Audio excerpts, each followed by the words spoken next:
It seems so. Little Nari trembled as she listened, her voice filled with worry. She said it sounded like the creature was in pain and must be hurting. She added that it seemed to have been bitten. Cheon-do, standing calmly beside her, explained without emotion that the creature would soon be eaten, for this was the demon realm after all. He asked her perhaps she saved that monster. Hearing that, Little Nari clutched her head. Trembling, she shook her head and cried out in despair, insisting that she couldn't save monsters. Seeing her reaction, Cheon-do wondered if the side effects of the brainwashing command were still affecting her. It seemed she couldn't move according to her own will. Cheon-do thought to himself that he needed to be careful with his words, so they wouldn't sound like commands. Smiling gently, he said to the Little Nari, "If you help, the monster might survive. Do you want to go and take a look?" Hearing this, the Little Nari's eyes widened in surprise, clearly moved by his words. She shouted, "I'll be back," as she launched herself high into the sky, leaving Cheon-do watching her soar upward with determination.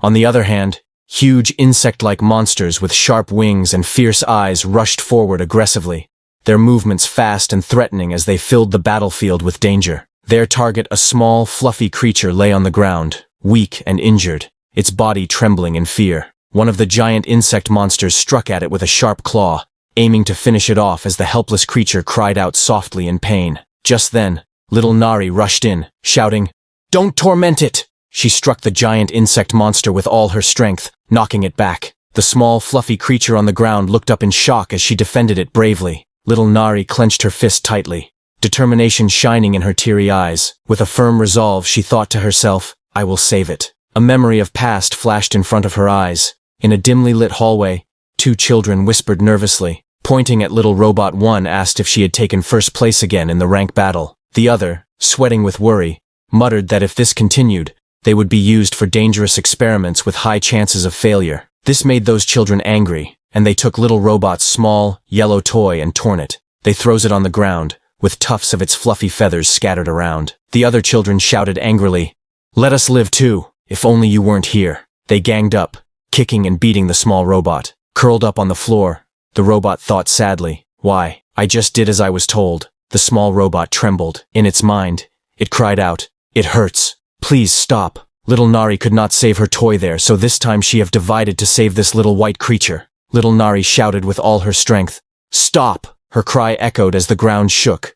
Green liquid splattered, and energy burst outward. The force of her will pushed against the chaos, demanding everything to come to a halt. She clenched her fist tightly, her eyes burning with anger and pain. She shouted that many people tormenting just one person was wrong. Her voice filled with the weight of her emotions as energy flared around her. Little Nari shouted with all her strength, declaring that ganging up on one person was a bad thing. With fierce determination, she charged forward, her energy bursting out wildly as she struck against the attackers. On the other hand, Cheon-do knelt on the ground, gently touching the small mandragoras on the soil, giving them energy. Looking at them closely, he asked softly, "Is it delicious?" Just then, Little Nari shouted loudly, calling out, "Mister!" Cheon-do, startled, quickly turned his head to ask her, but it froze mid-word.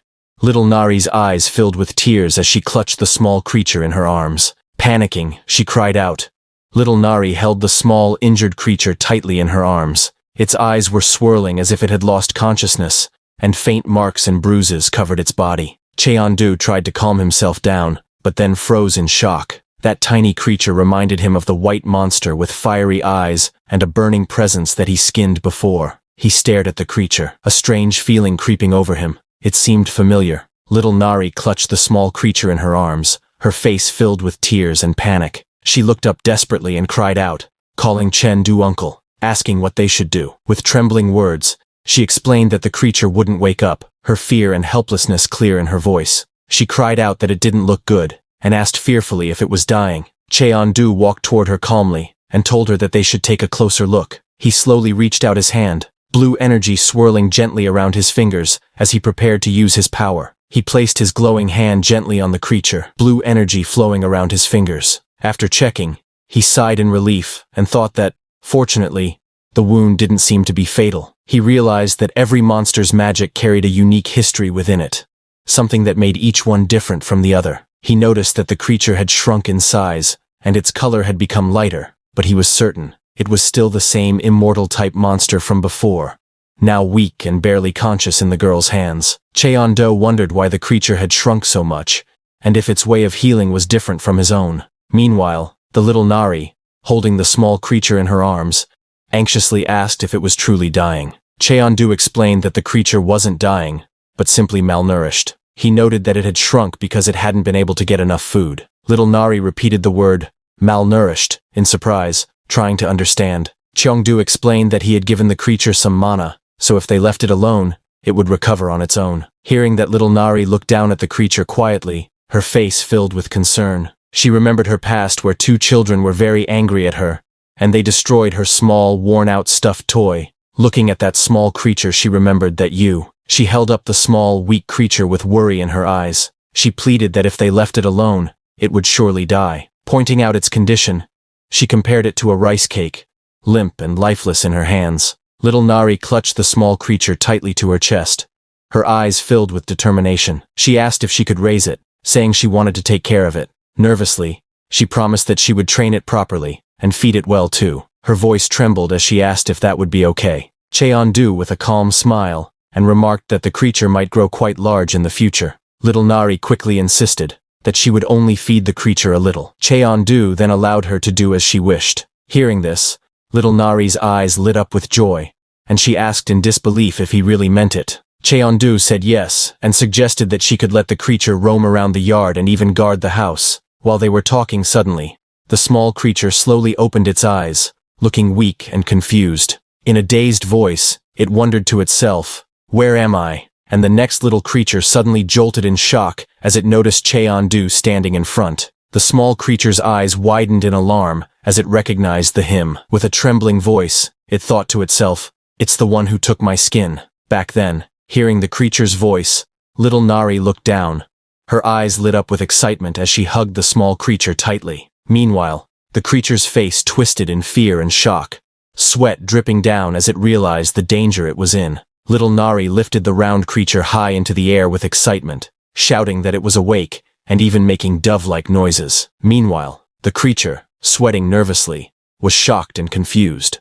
Wondering why a girl was in the demon world, little Nari hugged the little creature tightly with hearts in her eyes, happily shouting that it was finally alive. The creature, however, struggled and begged to be let go. Cheondu, watching this scene unfold, looked confused. The small creature screamed angrily, demanding to be let go. Hearing that, Cheondu's eyes widened in surprise as he realized he could actually understand what the creature was saying. Then something later, little Nari proudly announced that the small creature's treatment was complete. The round creature, now wrapped tightly in bandages, groaned in frustration, saying it couldn't move at all. With excitement sparkling in her eyes, little Nari looked at her uncle and told him she had already picked out a name for it. The little creature angrily shouted to be let out. Ignoring its protests, little Nari happily suggested naming it Coo, since it made cooing sounds like a pigeon. Cheondu, carrying heavy logs on his shoulder, looked over and simply said that the name wasn't bad. The small creature angrily complained about being named without permission. It reminded them that it already had a name of its own. Little Nari, however, simply looked at it curiously, unfazed by its protest. She poured a bucket of water over the small creature, thinking it was thirsty because it kept making noises. She believed giving it more water would help it stop crying, but little Nari panicked as she saw the creature puffing up like a blowfish, and asked her uncle what to do. The little creature weakly begged for the water to stop. Watching this, Cheondu realized that Nari doesn't understand that creature's language. He calmly told her that the creature had already had enough water. Little Nari suddenly realized the creature might be hungry. With excitement, she shouted that she would go find some food for it, and quickly ran off. After she left, Cheondu noticed that many small tasks were piling up. To stay organized, he decided it would be best to build a storage cabinet. He measured the logs, and thought to himself that the cabinet should be about this size. It didn't need to be too big, just enough to serve its purpose. With his hand blade, he tries to cut the log, but it broke in pieces, making Cheondu paused in surprise, not expecting it to cut so easily. He stood puzzled and muttered to himself, wondering what went wrong. Since he had built it the same way he had made the table and chair, the little creature, wrapped in bandages, clicked its tongue, and explained that the wood was different. It pointed out that the one in front of him was soft wood, easy to break. Hearing that, Cheondu realized that wood strength varied by type and asked about it. The creature, surprised, said it was obvious, and couldn't believe he didn't know. Curious, Cheondu then asked which color wood was the strongest. The creature confidently began to say that the strongest wood was obviously the red one, but then it suddenly froze in shock, its eyes widening in surprise. The creature panicked, and asked if the man had just understood what it said. Cheon-do, deep in thought, muttered to himself about red wood. Ignoring him, the creature grew cautious, and thought to itself that although it seemed impossible, it should try just in case. With glowing eyes, it decided to attempt reading the man's mind. The creature activated its ability, and a glowing light surrounded it. It used telepathy to read thoughts directly. But Cheon-do Chimera power activated, and looked through the whole forest carefully. But no matter how hard he searched, he couldn't see any red wood. He wondered if the red wood might only grow in a different place. Meanwhile, the small creature was shocked. Realizing that Cheon-do had blocked its telepathy instantly, it thought to itself that it was even more than just blocking. It nervously asked in disbelief if Cheon-do could actually hear its thoughts. Cheon-do explained that it wasn't exactly like hearing a voice. Instead, the words simply appeared in his mind. Then, with a serious look, he added that there was something even more important to discuss. He pointed out that it was even stranger for a monster to understand human speech. The little creature froze, startled, and stammered. Seeing his hesitation, Cheon-do realized that the creature must be one of the rare intelligent monsters that are born against all odds. Though he had heard of such beings before, this was his first time seeing one in person. He looked closely, and asked calmly if they had met before. The creature said yes, and admitted that it had really wanted to see him again. Surprised, Cheon-do asked why it felt that way. The creature said that it didn't matter why, but Cheon-do had saved its life. Because of that, it wanted to repay him and help if they ever met again. Hearing that, Cheon-do realized that back then, he had removed the poison, which allowed the creature's immortal core to survive. That was why it managed to live. He asked if the creature could help him now. Surprised, the little creature nervously responded, asking if he meant right at that moment. The little creature's eye widened, showing its nervousness and hesitation at the Cheon-do's request. But the small creature agreed with determination. It spread its wings and declared that it would guide Cheon-do to the place where the red trees grew. Meanwhile, inside the forest, little Nari, who goes to get some food for small creature, screamed in fear, running desperately as fireballs blazed behind her. With tears in her eyes, she cried out for it to go away, shouting that she hated the lab. Little Nari ran as flames burned behind her.